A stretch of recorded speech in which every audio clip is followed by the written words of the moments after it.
समादरणीय धार्मिक सज्जन वृंद, मनुष्य जीवन का परम लक्ष्य, चरम लक्ष्य मोक्ष की प्राप्ति है। जन्म मरण के चक्कर से छूटना। क्यों? क्योंकि वेदों के अंदर बताया गया है, परमेश्वर ने वेदों के माध्यम से बताया कि हे मनुष्यों, तुम्हारा जो चरम लक्ष्य है वो मोक्ष की प्राप्ति है। मोक्ष को प्राप्त करके मेरे आनंद को भोगना।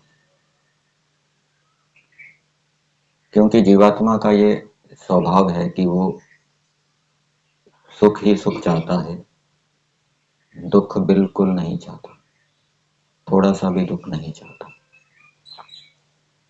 परंतु संसार के अंदर तो विविध प्रकार के दुख आते हैं। मोक्ष में ऐसा नहीं होता। मोक्ष में जब जीवात्मा शरीरों के बंधनों से पृथक हो जाता है तो फिर उसको कोई भी दुख छूता नहीं है, हमेशा आनंद में रहता है। परमेश्वर जीवात्मा के इस स्वभाव को जानते हैं और उस स्वभाव के अनुसार ही परमेश्वर ने जीवों के लिए मोक्ष लक्ष्य निर्धारित किया। अब संसार के दुखों से कैसे छूटे, उसका क्या उपाय है? उसके उपाय भी परमेश्वर ने वेदों के अंदर बताए हैं और फिर वेदों के आधार पर ऋषि मुनियों ने उनकी व्याख्या की। सांख्य दर्शन के अंदर कपिल मुनि जी बताते हैं कि ईश्वर, जीव और प्रकृति, इन तीनों के तत्व ज्ञान से मोक्ष होता है। ज्ञानान मुक्ति। ईश्वर के स्वरूप को ठीक ठीक जानना, ईश्वर कैसा है, उसके गुण कर्म स्वभाव कैसे हैं, उनको ठीक ठीक जानकर फिर उनके ऊपर चिंतन मनन करके, योगाभ्यास करके, धर्म आचरण करके तत्व ज्ञान उत्पन्न करना। ऐसे ही जीवात्मा का स्वरूप क्या है, जीवात्मा के गुण कर्म स्वभाव कैसे हैं, उनको जानना ठीक ठीक, और उनको जानकर उनके ऊपर चिंतन मनन करके, योगाभ्यास करके, धर्म आचरण आदि करके तत्व ज्ञान उत्पन्न करना। ऐसे ही प्रकृति, जो कि इस संसार का कारण है, और प्रकृति से जो संसार बना है, इन दोनों के स्वरूपों को जानना, जानकर फिर उनके विषय में तत्व ज्ञान उत्पन्न करना। उससे क्या है, मोक्ष होता है। ईश्वर के विषय में अनेक प्रकार की भ्रांतियां संसार के अंदर प्रचलित हैं। कोई ईश्वर को मानता ही नहीं, कोई ईश्वर को एक देशी मानता है, चौथे आसमान में रहता है, सातवें आसमान में रहता है, या वैकुंठ में रहता है, परम धाम में रहता है। परंतु ईश्वर के विषय में यथार्थ ज्ञान क्या है, जो कि वेदों के माध्यम से हमें प्राप्त होता है। ईश्वर सर्वव्यापक है, सब जगह रहता है। कोई भी स्थान ऐसा नहीं है जहां परमेश्वर ना हो। इस यज्ञशाला के अंदर जहां हम बैठे हुए हैं, यहाँ पर भी परमेश्वर वायु के समान भरे हुए हैं, परिपूर्ण हो रहे हैं। हम सबको देख रहे हैं, जान रहे हैं। ईश्वर को देखने सुनने के लिए हमारी तरह शरीर, इंद्रियों की आवश्यकता नहीं होती। ईश्वर में अनंत सामर्थ्य है, शक्ति है, उससे परमेश्वर सबको देखते हैं और एक साथ अनेकों को देखते हैं, एक साथ अनेकों को जानते हैं। हम तो एक समय में एक को ही देख सकते हैं, एक समय में एक को ही सुन सकते हैं, परंतु परमेश्वर में ये विशेषता है, ये अद्भुतता है। परमेश्वर जैसा ना कोई हुआ, ना कभी होगा। परमेश्वर हमेशा अद्भुत रहेगा। दूसरा, जीवात्मा के विषय में तत्व ज्ञान होना। जीवात्मा के विषय में भी अनेक भ्रांतियां आपको संसार के अंदर मिल जाएगी। कोई जीवात्मा को ईश्वर का अंश मानते हैं, कोई जीवात्मा को मानते ही नहीं, शरीर को ही चेतन मानते हैं। परंतु जीवात्मा का यथार्थ स्वरूप क्या है? जीवात्मा अणुरूप है, बहुत सूक्ष्म है। उसको समझाने के लिए एक उदाहरण दिया है उपनिषद के अंदर कि जैसे सुई की नोक होती है, उसके 10,000 भाग कर दीजिए, उतना परिमाण वाला जीवात्मा है, अणु परिमाण। ये तो समझाने के लिए, उससे भी बहुत सूक्ष्म है। और वो शरीर के अंदर रहता है, और जब शरीर काम का नहीं रहता तो परमेश्वर उस जीवात्मा को निकाल देता है।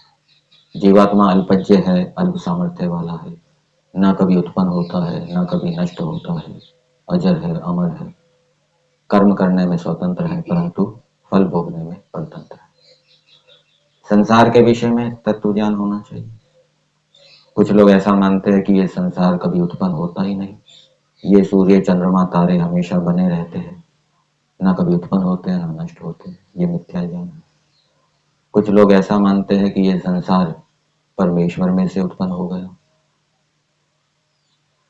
कुछ ऐसा मानते हैं कि अभाव से उत्पन्न हो गया, पहले शून्य था, कुछ नहीं था, फिर ये संसार उत्पन्न हो गया। तो ये संसार के विषय में भी भ्रांतियां हैं। वास्तविक ज्ञान संसार के विषय में यह है कि ये संसार उत्पन्न होता है, नष्ट होता है, और ये उत्पन्न और नष्ट होने की प्रक्रिया अनादिकाल से चल रही है। इसका कोई प्रारंभ नहीं है, इसका कोई अंत नहीं।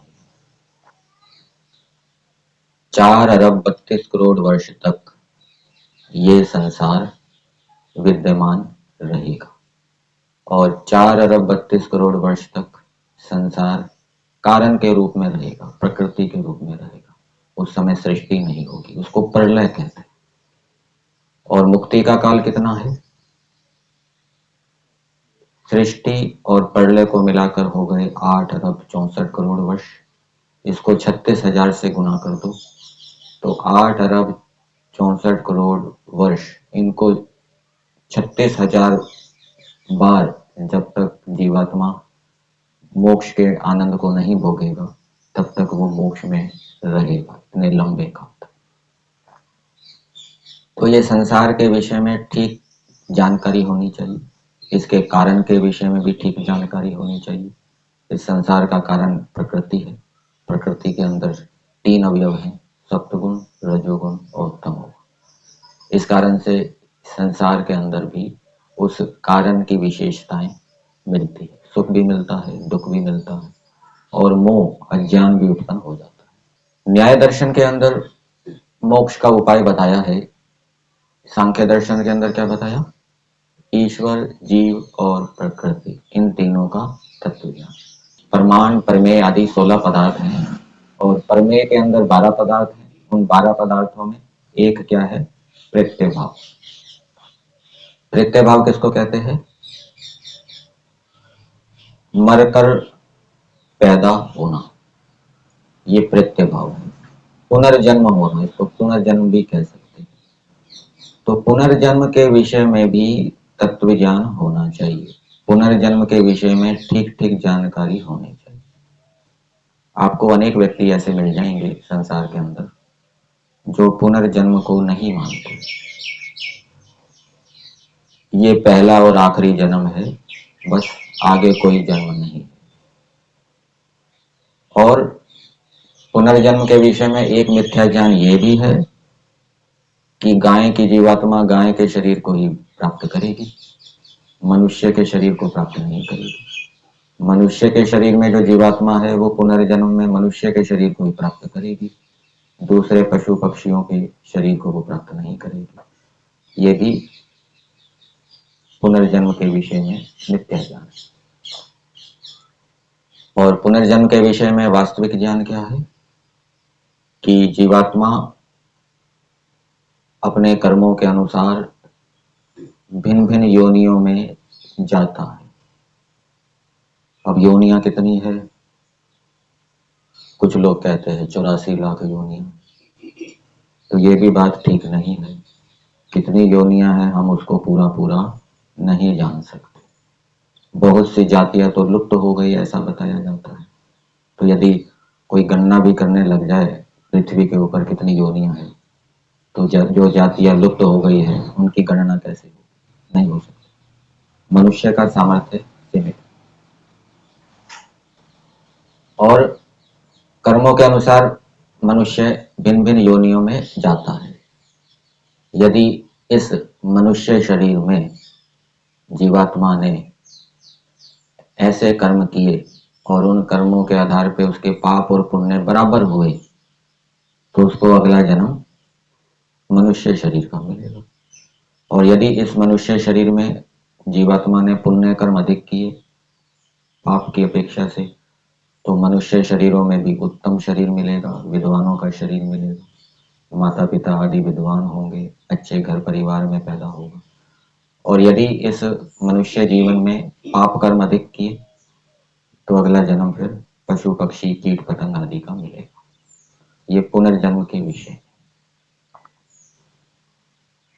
तो पूर्व पक्षी ने कहा कि आत्मा तो नित्य है, ना कभी उत्पन्न होता है ना कभी नष्ट होता है, इसलिए प्रत्यय भाव नहीं हो सकता, मरकर पैदा होना नहीं हो सकता। जो वस्तु नित्य होती है ना वो मरती है ना पैदा होती है, इसलिए पुनर्जन्म की क्या है सिद्धि नहीं होती, प्रत्यय भाव की सिद्धि नहीं होती। तो इस पर सिद्धांती ने कहा कि जीवात्मा का मरना और पैदा होना ये प्रत्यय भाव नहीं है, पुनर्जन्म नहीं है। प्रत्यय भाव का वास्तविक स्वरूप क्या है कि जीवात्मा पहले वाले शरीर को छोड़ देता है और फिर आगे अपने कर्मों के अनुसार दूसरे शरीर को प्राप्त करता है, इसको प्रत्यय भाव कहते हैं। और ये आत्मा के नित्य होने पर ही सिद्ध होता है। यदि शरीर के साथ आत्मा मर ही जाए, शरीर भी मर जाए आत्मा भी मर जाए, तो फिर दूसरे शरीर को धारण कौन करेगा।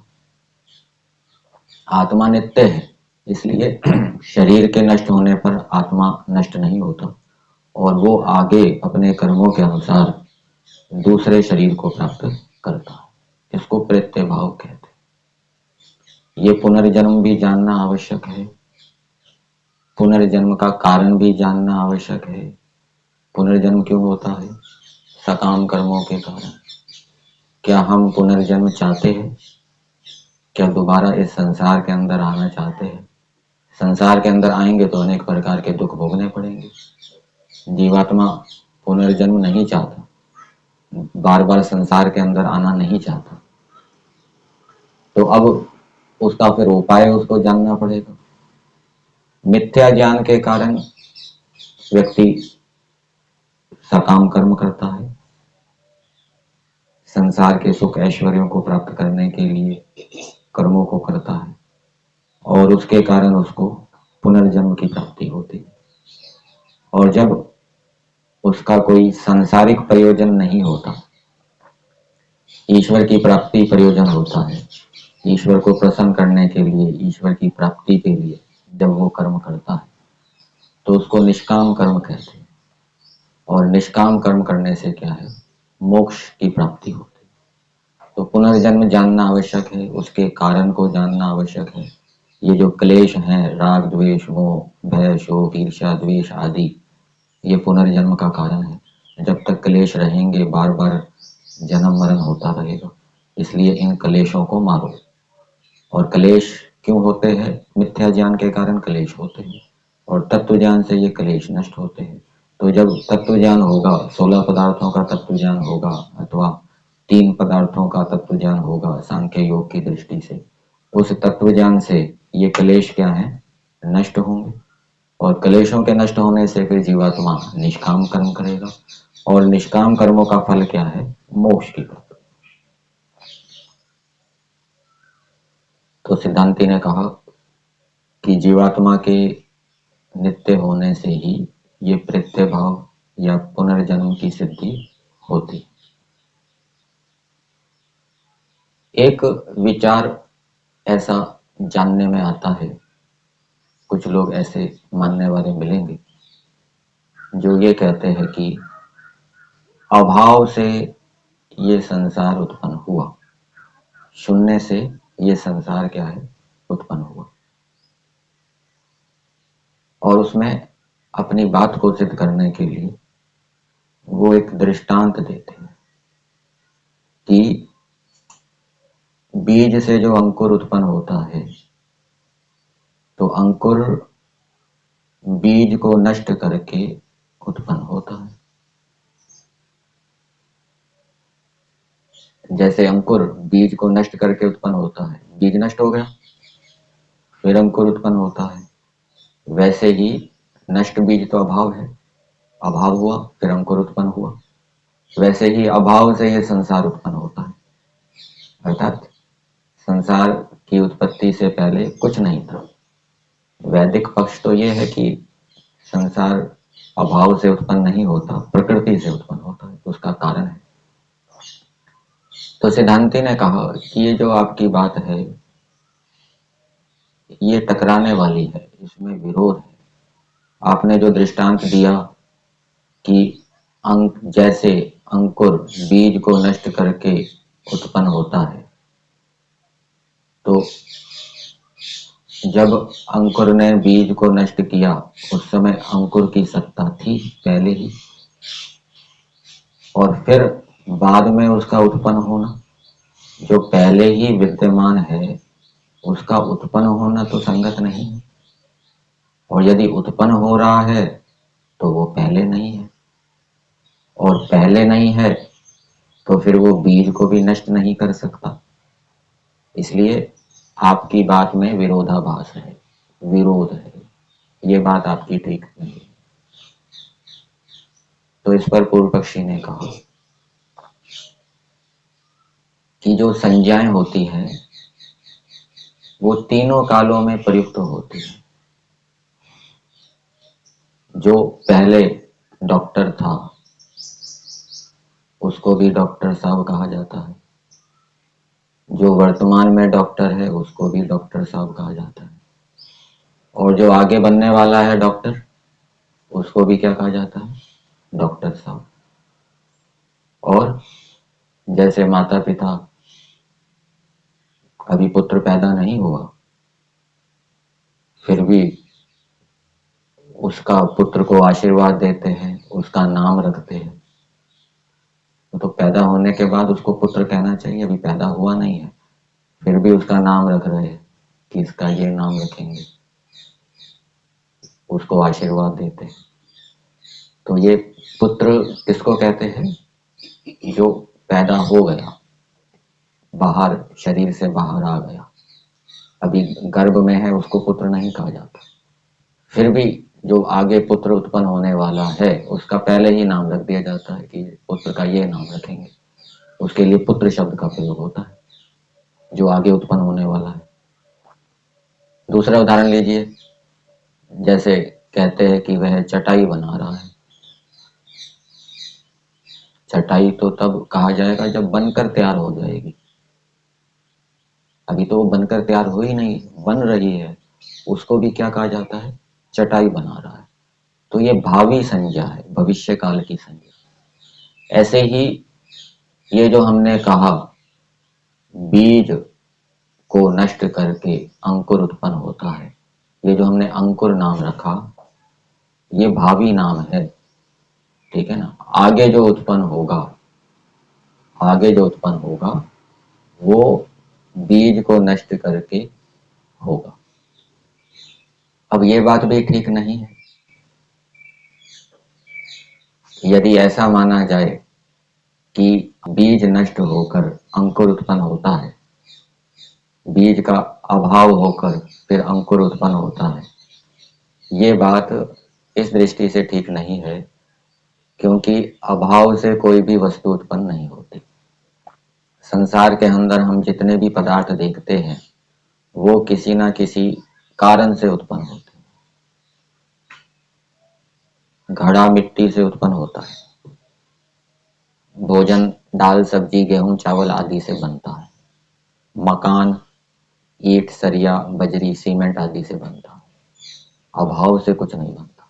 उपादान का एक नियम होता है, कारण का एक नियम होता है, कारण कार्य संबंध होता है, बिना कारण के कोई कार्य उत्पन्न नहीं होता। तो इस सृष्टि नियम के विरुद्ध आपकी बात होने से आपकी बात क्या है, अनुचित है, अयुक्त है। और फिर कहा ये जो बीज से अंकुर उत्पन्न हुआ है इसमें एक क्रम है। बीज नष्ट होता है, बीज नष्ट होने का मतलब बीज का अभाव नहीं है। बीज नष्ट होने का मतलब है बीज के अंदर जो अवयव विद्यमान हैं वो किसी निमित्त से किसी कारण से उस बीज की रचना को छोड़कर अंकुर की रचना करने लगते हैं, ठीक है ना। और जब बीज के अवयव अंकुर की रचना कर लेते हैं, अंकुर के रूप में आ जाते हैं, तो उसको अंकुर कहा जाता है। तो अंकुर किससे उत्पन्न हुआ? बीज के अवयवों से उत्पन्न हुआ। बीज के अवयव ही अंकुर में चले गए, अभाव से अंकुर उत्पन्न नहीं हुआ, ठीक है ना। ऐसा नहीं कह सकते कि बिना बीज के अवयवों के अंकुर उत्पन्न हो गया। और ये प्रत्यक्ष भी हम देख सकते हैं कि जो अंकुर उत्पन्न होता है उसके अंदर बीज के अवयव होते हैं। इसलिए आपकी बात ठीक नहीं है, अभाव से कोई भी पदार्थ उत्पन्न नहीं होता। फिर एक बात आई कि ये जो शरीर आदि उत्पन्न होते हैं, शरीर के अंदर क्या है, रूप गुण है। तो शरीर जिन कारणों से उत्पन्न हुआ उनके अंदर भी क्या है, रूप गुण होता है। अब शरीर के कारण क्या है, पंचभूत। पंचभूतों से ये शरीर उत्पन्न हुआ, पंचभौतिक इस शरीर को कहा जाता है। पृथ्वी जल अग्नि वायु आकाश, इनके परमाणुओं से ये शरीर उत्पन्न हुआ। अब परमाणु को तो हम देख नहीं सकते, दर्शन के अनुसार हम कहां तक देख सकते हैं, रस रेणु तक देख सकते हैं। अणु द्विअणुक, 60 परमाणुओं से एक अणु बनता है, 2 अणुओं से द्विअणुक बनता है, इनको हम नहीं देख सकते। तो परमाणु तो दिखता नहीं तो उसमें उसके रूप गुण कैसे पता लगेगा। तो अनुमान किया जाता है कि ये जो शरीर है, शरीर के अंदर रूप गुण है। तो इससे क्या सिद्ध हुआ कि इसके कारण जो पृथ्वी जल आदि के परमाणु हैं उनमें भी रूप गुण है। क्योंकि संसार के अंदर ये देखा जाता है रूपवान पदार्थ से ही दूसरा रूपवान पदार्थ बनता है। मिट्टी से घड़ा बना, मिट्टी के अंदर रूप है तो घड़े के अंदर भी रूप आ गया। धागे से कपड़ा बना, धागे के अंदर रूप है तो कपड़े के अंदर भी रूप आ गया। तो इस प्रत्यक्ष नियम के आधार पे क्या अनुमान करेंगे कि शरीर जो बना है, जिन पंचभूतों से बना है, उनके अंदर भी रूप गुण है। तो इस पर पूर्व पक्षी ने कहा कि आप कहते हैं रूप वाले पदार्थों से दूसरे रूप वाले पदार्थ उत्पन्न होते हैं, व्यक्त से व्यक्त उत्पन्न होता है, एक घड़े से दूसरा घड़ा तो उत्पन्न होता नहीं, इसलिए आपकी बात ठीक नहीं है। यदि रूप वाले पदार्थों से रूप वाले पदार्थ उत्पन्न होते हैं तो फिर एक घड़े से दूसरा घड़ा उत्पन्न होना चाहिए, एक कपड़े से दूसरा कपड़ा बनना चाहिए, ऐसा तो होता नहीं। तो इस पर सिद्धांति ने क्या कहा कि हम ये नहीं कह रहे कि सब कुछ सब से उत्पन्न हो जाते हैं, घड़ा सबसे उत्पन्न हो जाएगा, ऐसा नहीं है। घड़ा धागे से भी उत्पन्न हो जाए, लोहे से भी बन जाए, ऐसा नहीं है। घड़ा किससे बनेगा, उसका एक निश्चित कारण है, उपादान का नियम है, वो मिट्टी से उत्पन्न होता है। और मिट्टी को हम देख सकते हैं, मिट्टी के अंदर रूप है, इसलिए घड़े के अंदर भी रूप आया। और यदि आप इस सच्चाई को स्वीकार नहीं करते तो आपकी बात को कोई स्वीकार नहीं करेगा। कौन सी बात को? कौन सी बात को? कि रूप वाले पदार्थ से रूप वाला पदार्थ उत्पन्न नहीं होता। ये तो प्रत्यक्ष है। प्रत्यक्ष प्रमाण से जो सिद्ध हो रहा है उसका खंडन नहीं किया जा सकता। और आप कह रहे, आपने जो हेतु दिया कि घड़े से दूसरा घड़ा उत्पन्न ना होने से, ठीक है ना, ये आपका हेतु भी ठीक नहीं है। घड़े से दूसरा घड़ा उत्पन्न होता ही नहीं। हर एक पदार्थ का हर कोई कारण नहीं होता। आपका हेतु ही क्या है? गलत है, ठीक नहीं। तो इस प्रकार से ये चर्चाएं चली शास्त्रों में।